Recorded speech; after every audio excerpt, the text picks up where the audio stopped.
KEYC News Now to Go is sponsored by Rivers Edge Hospital and Clinic. People caring for people.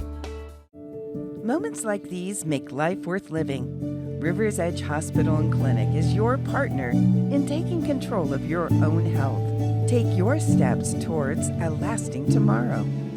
Rivers Edge Hospital.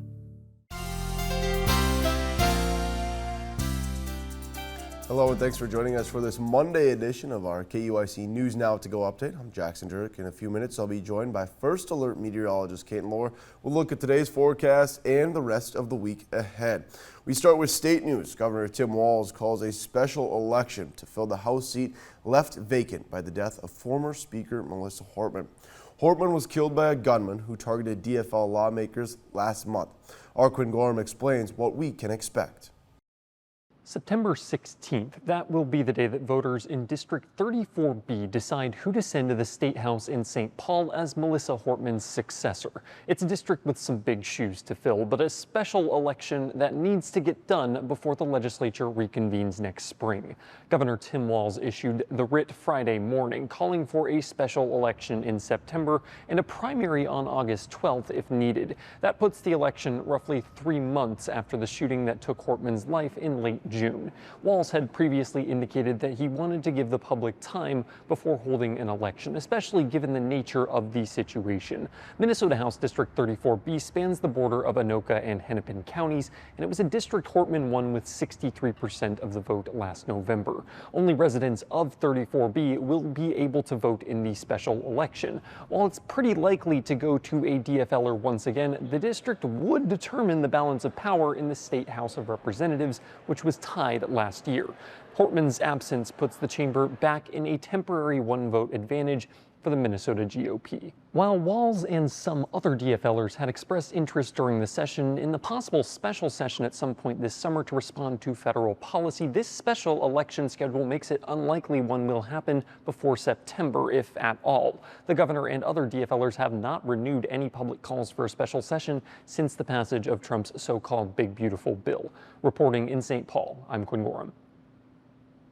National news now. In Central Texas late Sunday, more rain and the threat of flash flooding forced crews to temporarily pause their search for victims from last week's deadly floods. Officials say dozens are still unaccounted for. Bradley Blackburn has more on where things stand. Little more than a week after deadly floods hit Central Texas, a slow-moving storm dumped even more rain there over the weekend.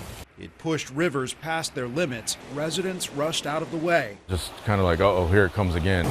And search crews were forced to stand down. We'll probably end up not being able to do anything today and just try to get back at it in the morning. More than 12,000 volunteers have now arrived to help with reconstruction and recovery. While at least 132 fatalities have been confirmed, more than 160 people are still missing.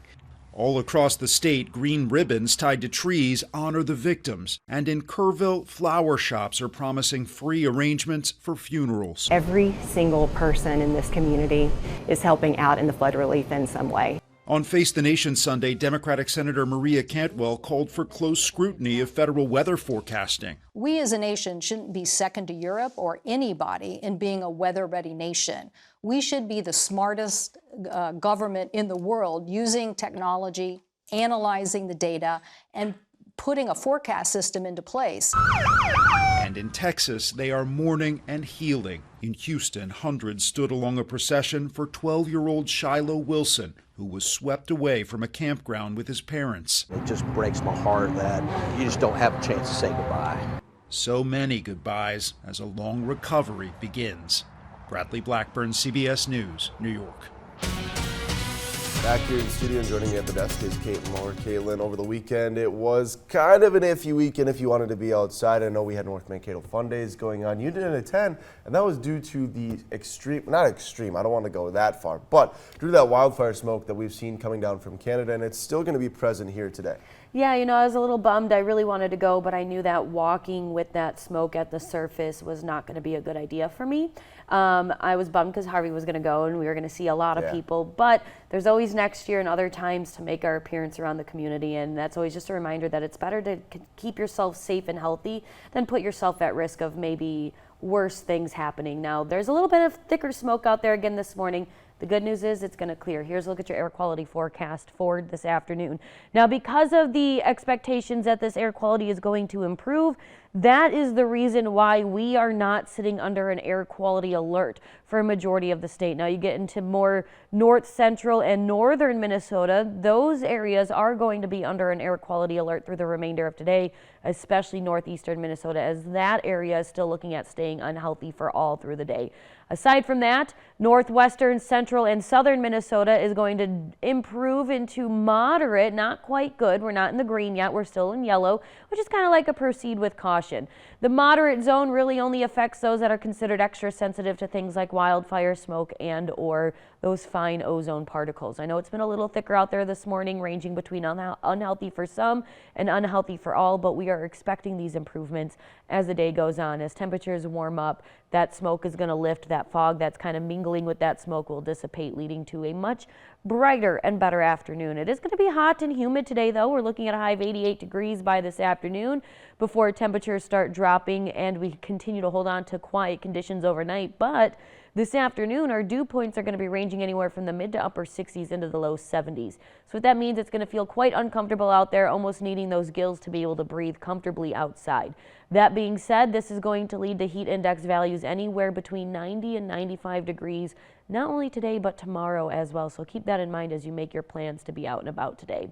Tonight, as you saw, it will stay quiet but warm. Temperatures dropping into the low 70s for a low of 71 degrees by tomorrow morning. Tomorrow, we are anticipating a cold front to roll through the area through the late night and overnight hours. With that being said, there is a low threat for strong to severe storms over southern Minnesota and northern Iowa, but a medium threat for strong to severe weather for portions of southeastern South Dakota and portions of northern northeastern Nebraska, not Minnesota, Nebraska. So what this means for us is that most of our areas looking at the chance of strong winds, or damaging winds, I should say, and large hail possible. The threat of a tornado cannot fully be ruled out for the fact that that threat does increase the more you get to that medium risk area over the border in South Dakota. Because that is so close to us here at home in southern Minnesota, we cannot fully rule out, like I said, that chance of a tornado developing. But our main concerns do remain with large hail and damaging winds possible. Now, you'll be able to enjoy the first half of the day tomorrow with no problems. It is going to be hot and humid with temperatures in the upper 80s, but feeling more like the low to mid 90s across the area. Sunshine will stretch across the area before those showers and thunderstorms start to develop to the north and west of us about 4 or 5 o'clock tomorrow afternoon. They'll become more scattered up to the north of us before reaching us down here in far southern Minnesota between 8 and 10 o'clock tomorrow night, continuing into the overnight hours as we make our way into Wednesday morning. Of course, these are the storms that we will be watching late tomorrow night for that chance of strong to severe storms. Again, I will mention that we are mainly concerned about damaging winds and large hail possible, however, cannot fully rule out the threat of a stray tornado developing. With that being said, we are looking at a little bit of heavy rain at times between tomorrow night and throughout Wednesday, with up to an inch of rain possible across the area on average. Now those totals could range from a half an inch on the low end up to just over an inch possible on the high end for southern Minnesota. The more west you head, the more you're going to be pushing between 1.5 to 2 inches of rain possible. Again, this is from now until 7 a.m. Thursday morning. Taking a look at your extended forecast, you can see that rain totals will include tomorrow night and Wednesday into Thursday morning. Take a note of what the cold front is going to do aside from bringing us showers and thunderstorms. It's going to cool us off, make us feel more comfortable out there, with temperatures dropping into the low to mid 70s before slowly but surely working their way back up into the low to mid 80s with a few more storm chances possible this coming weekend. Wonderful. Thank you very much, Caitlin. That's going to do it for us here today. Thanks for watching this KEYC News Now to Go update. Stay with KEYC News Now for the latest local news, weather, and sports on our website. And download the free KEYC News and Weather apps for the latest headlines and forecast.